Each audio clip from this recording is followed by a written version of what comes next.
Salut, Charlie Pop pour Car Pop et aujourd'hui, on est de retour au musée Rodrigue, un des premiers endroits qui nous ont laissé filmer pour la finale annuelle Car Pop. Donc, faites le plein, on part!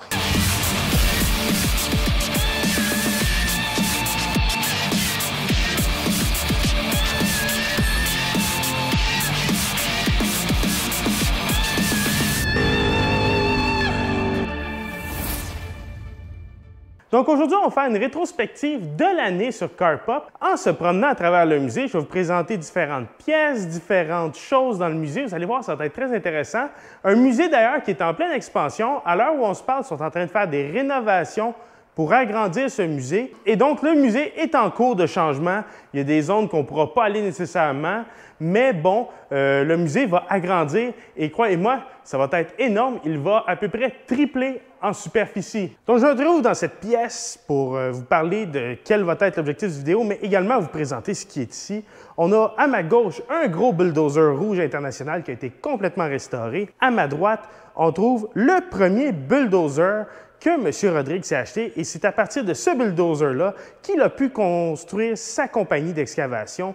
Aujourd'hui, Excavation Rodrigue est une des plus grosses compagnies d'excavation au Québec et tout a commencé par ce petit boule-là. On a également derrière moi deux énormes excavatrices d'époque qui ont été restaurées et tout ce que vous allez voir dans ce musée-là est fonctionnel. Donc, ces deux excavatrices-là fonctionnent et au lieu d'utiliser un bras avec des slingues hydrauliques, on utilise des câbles avec des poulies. C'est vraiment impressionnant à regarder. Et comme je vous ai dit, tout cela fonctionne. Maintenant, qu'est-ce qu'on va voir dans cette vidéo-là? Tout d'abord, on va parler des plus belles et plus laides voitures de l'année, catégorie voitures de tous les jours et bébelles. Et ensuite, on va parler des surprises de l'année. Encore une fois, bébelles et voitures de tous les jours. Et finalement, on va avoir un top 5 des meilleures voitures de tous les jours et aussi des bébelles. On se retrouve à côté de cette pelle mécanique-ci, la orange. Et pourquoi je voulais vous parler de celle-là? Parce qu'elle a une histoire particulière. Dans le fond, le père à M. Rodrigue, Marc-André, dans le fond, opérait cette pelle mécanique-là lorsque Claude, le fils qui a fondé le musée, était plus jeune. Et c'est cette machine-là qui a donné la passion à Claude. Et sans cette machine-là, on n'aurait probablement pas ce musée-là aujourd'hui. Et donc, c'est une des machines les plus importantes. Ce n'est pas la plus importante du musée parce que je ne pense pas qu'on aurait ce musée-là si M. Rodrigue n'avait pas eu la passion, la flamme. Et donc, tant qu'à être devant cette pelle qui est magnifique, je me suis dit que j'étais pour vous parler des plus belles voitures de l'année. Donc, c'est une catégorie qui est assez subjective, on s'entend, mais pour moi, la plus belle voiture de l'année dans la catégorie voiture de tous les jours, c'est le Ford Bronco Édition Héritage. Je le trouve magnifique avec sa calandre blanche, ses roues noires style d'époque et son toit blanc. Vraiment un magnifique véhicule. Donc, le Bronco remporte plus belle voiture de tous les jours de l'année. Et la plus belle bébelle de l'année est, à mon avis, la Lincoln Continental. Et oui, cette année, Ford remporte tout, mais bon, ça donne comme ça. La Lincoln Continental 1961 est une voiture qui a marqué l'histoire avec son design. Elle est venue révolutionner les mœurs de l'époque en termes de design. Et grâce à elle, on a pu avoir des designs tels que la Mustang, la Camaro et d'autres voitures qui ont suivi. Et c'était une voiture qui est juste incroyable, le premier design industriel, et elle fait tourner les têtes, vraiment un look réussi, et donc, c'est la plus belle bébelle de l'année. Maintenant, on se retrouve dans une pièce musée qui est assez particulière. M. Rodrigue est un amateur de modèles réduits, et donc ici, on retrouve un paquet de modèles réduits en bois faits à la main. On a des bateaux, on a des avions, on a même le Avro, le fameux avion qui n'a jamais vu le jour. On a des trains, on a de la machinerie lourde. Bref, tous des modèles réduits faits à la main. C'est très impressionnant à regarder. On a même une section avec des véhicules pour aller dans la neige. Et malgré la beauté des éléments dans cette pièce, c'est ici qu'on va parler des véhicules les plus laids de l'année. Pour les véhicules de tous les jours, tout le monde doit s'en attendre. Moi, je le trouve cool, mais j'ai pas le choix d'aller avec l'opinion populaire parce que, franchement, ça a été dessiné par un enfant de 5 ans, le Tesla Cybertruck. C'est de loin le véhicule le plus laid. C'est pas le plus laid de l'histoire. Moi, je le trouve cool tellement qu'il est laid, mais bon, que voulez-vous? C'est une machine qui est fascinante à regarder par sa laideur. La bébelle la plus laide cette année, j'ai pas vraiment essayé de voitures qui étaient archi laides dans les bébelles cette année, mais je suis allé avec celle que j'aimais le moins. la fameuse crotte de nez, la Sion IQ. C'est une vidéo que beaucoup de gens avaient hâte que je fasse, c'est-à-dire une voiture mauvaise, et pourtant personne ne l'a regardé. Mais bon, résultat, le véhicule n'a pas été très populaire, mais le look de cette voiture-là est assez discutable. Il y a beaucoup de gens qui ne l'aiment pas. Moi, je trouve pas que c'est une voiture laide. Je trouve pas que c'est une voiture belle non plus. Je trouve que c'est une voiture qui est ordinaire sans plus. Mais bon, je suis allé avec mon cœur et je considère que la Sion IQ est la bébelle la plus laide qu'on a essayée cette année. On se retrouve dans cette section-ci qui est en rénovation. Vous voyez, il y a des pancartes qui s'en viennent, etc., etc. C'est une section dédiée aux véhicules aéronautiques, donc les avions. Le musée Rodrigue s'en vient avec ça, il travaille présentement là-dessus et on a plein de modèles réduits d'avions. C'est vraiment impressionnant. On sait que l'aéronautique fait partie de l'histoire du Québec. Grâce à Bombardier, entre autres, on a une industrie aéronautique qui est quand même assez forte au Québec. On a beaucoup d'emplois dans ce domaine-là. Et donc, le musée Rodrigue s'est dit qu'il était pour rendre hommage à l'aviation, avec ces maquettes d'avions qui sont vraiment impressionnantes. On est dans cette section-ci puisqu'elle est nouvelle et elle se distancie un peu de ce que le musée Rodrigue fait d'habitude pour parler justement des surprises de l'année. Donc, dans les véhicules de tous les jours, la surprise de l'année va à la Volvo V60 T8 Polestar.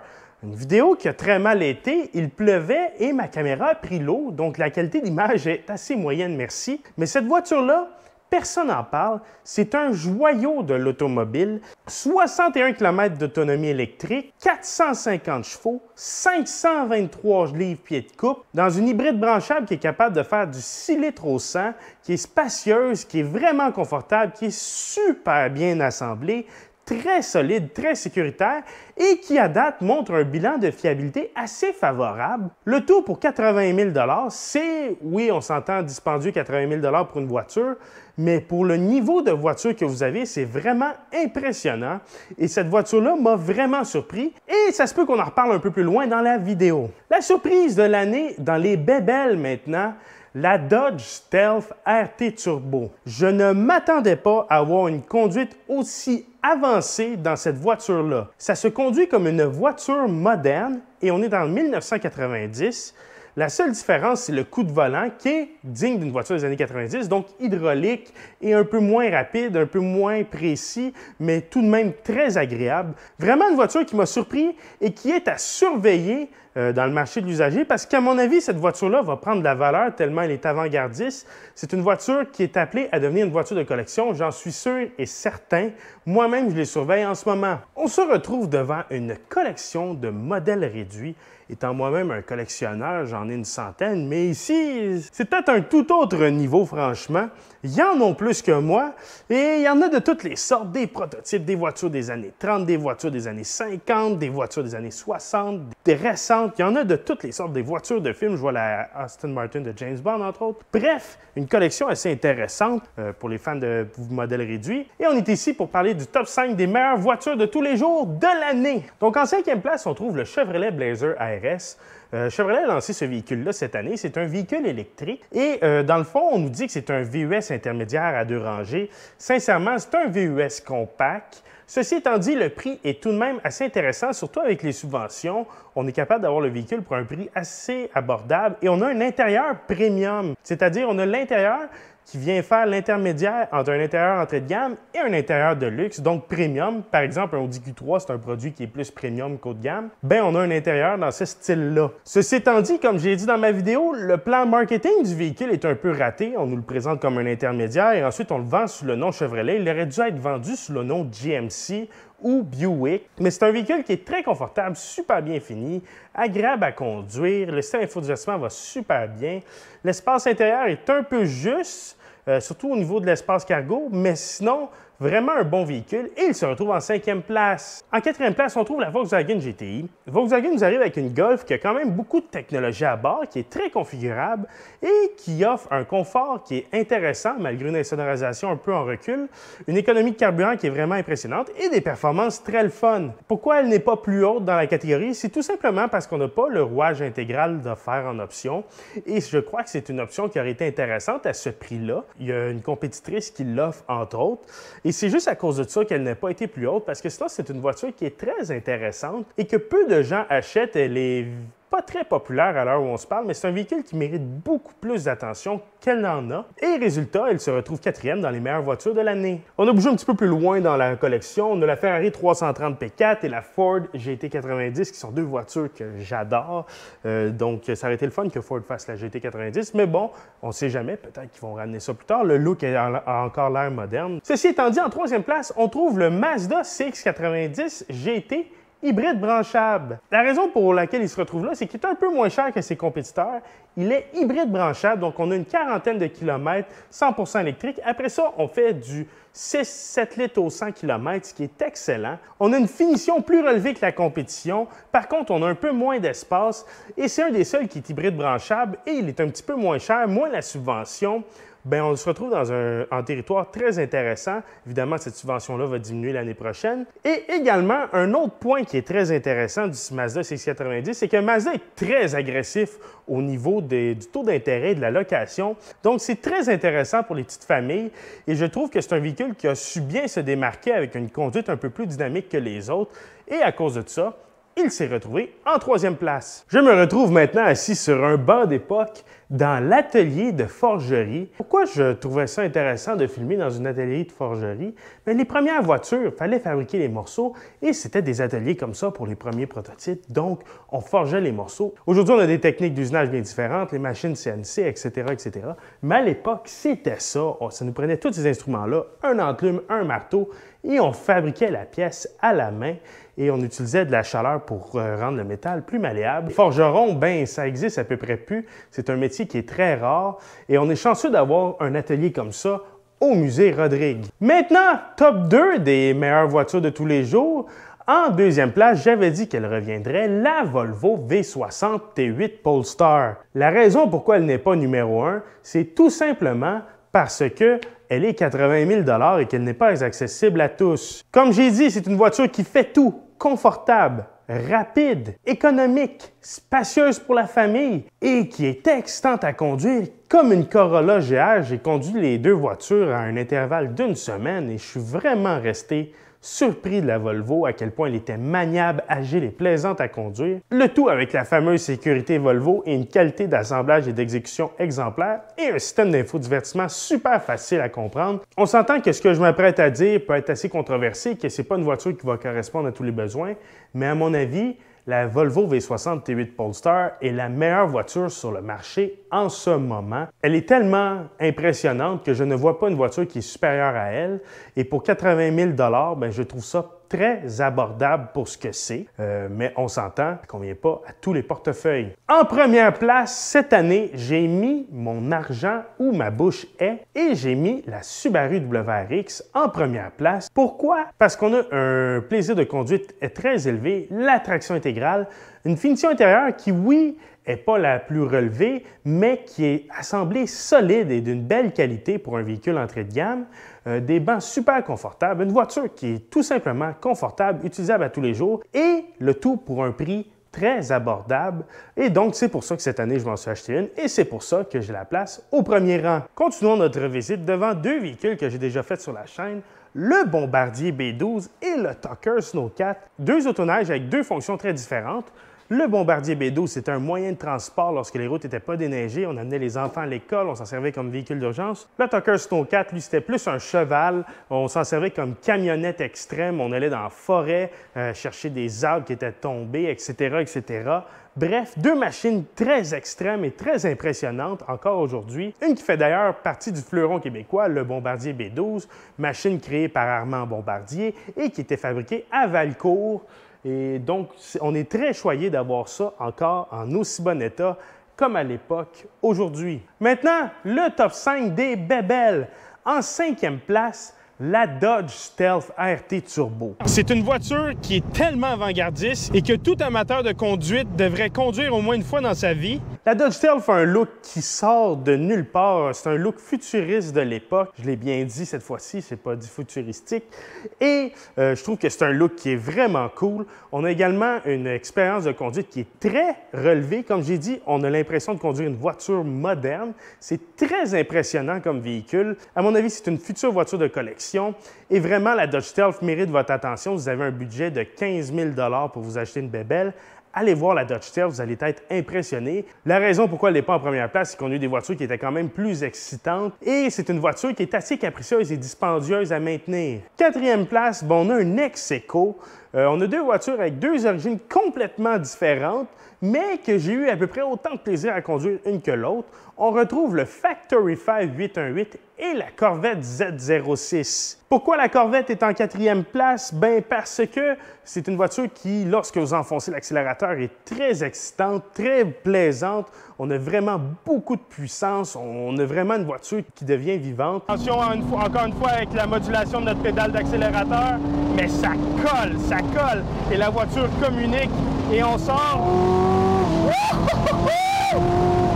Mais tout d'abord, la tenue de route peut être un peu chaotique parce qu'il y a vraiment beaucoup de puissance pour le châssis. Et ensuite, c'est une voiture qui est très civilisée en conduite de tous les jours et qui nous fait oublier qu'on est dans une voiture sport. Et ça, à mon avis, c'est un défaut parce qu'on aimerait ça avoir l'expérience d'une voiture sport tout le temps, à mon avis. C'est très agréable de faire de la longue route avec une Corvette parce que c'est une voiture très civilisée quand vous n'exploitez pas les performances. Mais on oublie qu'on est dans une voiture à caractère sportif. Tandis que le Factory 5 818, c'est tout l'inverse. Je rentre pas en dedans, je rentre pas dans le banc. Ça c'est des choses qui s'ajustent puisque c'est un kit car. Mais c'est une voiture qui n'a pas de fenêtre. On peut en acheter également puisque c'est un kit car. Mais on est vraiment dans une ambiance de voiture de course. Donc, c'est vraiment pas agréable au quotidien. Il n'y a aucun plaisir à avoir ça. Jusqu'à ce que vous enfoncez le pied droit, ça devient excessivement excitant. Une des voitures les plus excitantes que j'ai conduites de ma vie. On colle dans le banc, le son envahit l'habitacle, la chaleur aussi d'ailleurs. Et c'est vraiment grisant et excitant. Le levier de vitesse est parfaitement placé. Vraiment, la sensation de conduite est juste incroyable.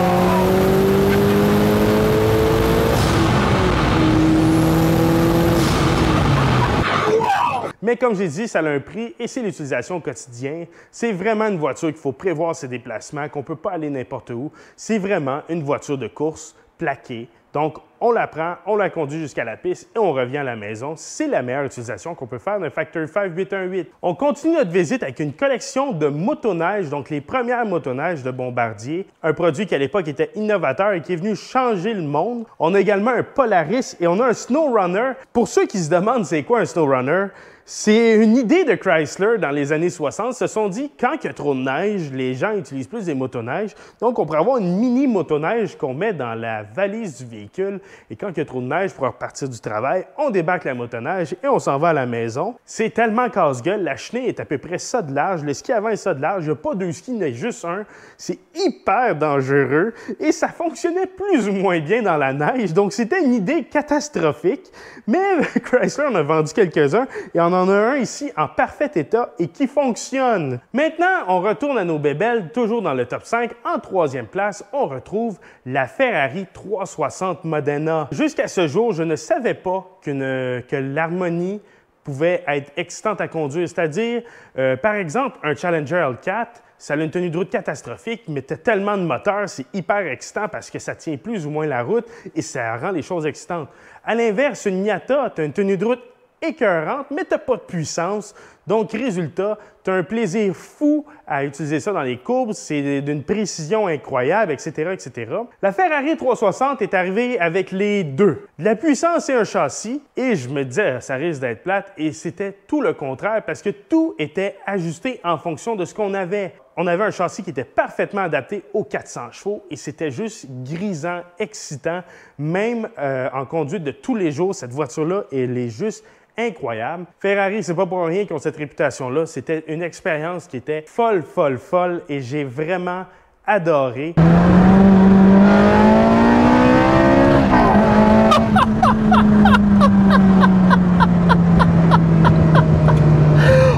Le son! Je suis tombé en amour avec la marque Ferrari. J'avais déjà essayé une Lamborghini dans le passé en dehors de la caméra et j'avais été déçu, mais là, Ferrari, eux, arrivent et c'est juste une expérience qui est frivole et excitante. Et pour 150 000 $, j'y penserais sérieusement parce qu'une Ferrari 360 Modena, c'est toute une expérience pour le prix. En deuxième place, ça va en surprendre quelques-uns, mais j'ai mis la Honda S2000 avant une Ferrari. Pourquoi? Bien, vous avez 95 de l'expérience de la Ferrari 360 Modena pour 100 000 de moins. Vous n'avez pas les accélérations de la Ferrari 360 Modena, vous n'avez pas les performances en virage nécessairement de la Ferrari 360 Modena, mais pour l'expérience, vous retrouvez encore une fois cette singularité qu'on a dans une Ferrari. On a un moteur qui monte à haut régime, un levier de vitesse qui est époustouflant, un châssis qui est tellement excitant et qui est ajusté pour la puissance de l'auto. La S2000 est une voiture qui est vraiment, mais vraiment excitante. Le châssis! Ah! Quel châssis! Et pour 40 000 pour une voiture aussi excitante, il n'y a rien qui bat ça à date. Je n'ai pas trouvé une voiture qui est plus excitante que ça pour 40 000 $. C'est vraiment excitant. Et encore une fois, on a cette symbiose dans tous les éléments mécaniques qu'on retrouvait dans la Ferrari. Et cette fois-ci, on a une transmission manuelle seulement, donc on n'a pas les problèmes de la transmission automatique de la Ferrari. Pour finir, on se retrouve au centre des maquettes de trains du musée Rodrigue, parce que oui, on a des maquettes qui répliquent des gares, des garages pour réparer les locomotives, des villes, des centres industriels. C'est vraiment impressionnant.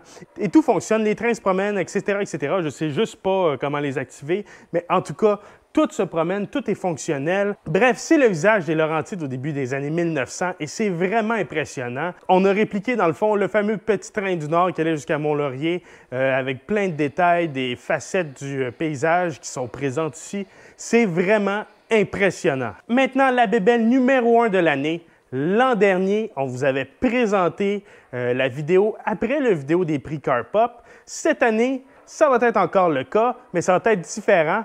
On termine l'année avec une bataille de super voitures, mesdames et messieurs. Donc, la Chevrolet Corvette C8 Z51 se mesure à son maître, la Ferrari 458 Italia. Parce que Chevrolet avait comme objectif de faire une Ferrari 458 Italia lorsqu'ils ont conçu la C8 pour le tiers du prix.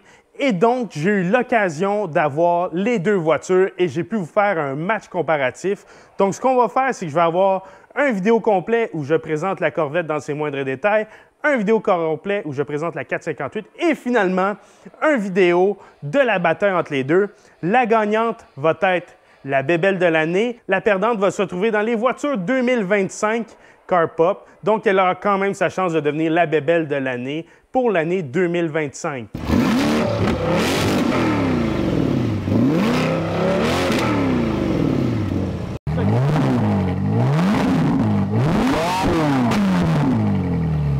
Donc, pour terminer notre visite, on se retrouve devant le fameux sapin Rodrigue avec la Lucid Air Grand Touring. Pourquoi j'ai cette voiture-là? Bien, c'est la première voiture de presse qu'on a sur CarPop et c'est grâce à vous. Le manufacturier me l'a prêté pour un week-end, c'est juste incroyable. Et je tenais à vous remercier. Cette année, CarPop a triplé en termes de grosseur. On est rendu à plus de 5000 abonnés et c'est grâce à vous. Vous avez embarqué dans des vidéos telles que la Pontiac Superfly qui a vraiment pogné. Et je tenais à vous remercier sincèrement de m'encourager dans ça. Vous me permettez de vivre mon rêve et je vous en serai toujours reconnaissant. Sur ce, je vous souhaite un joyeux Noël, un bon temps des fêtes et merci beaucoup. Et je vous laisse sur une prémisse de ce qui s'en vient sur CarPop au courant de l'hiver. Salut, Charlie Pop pour CarPop. Faire un petit launch control, ça n'a aucun sens comment ça accélère. Et ça ressemble pas non plus à une femme âgée, célibataire, dans un bar.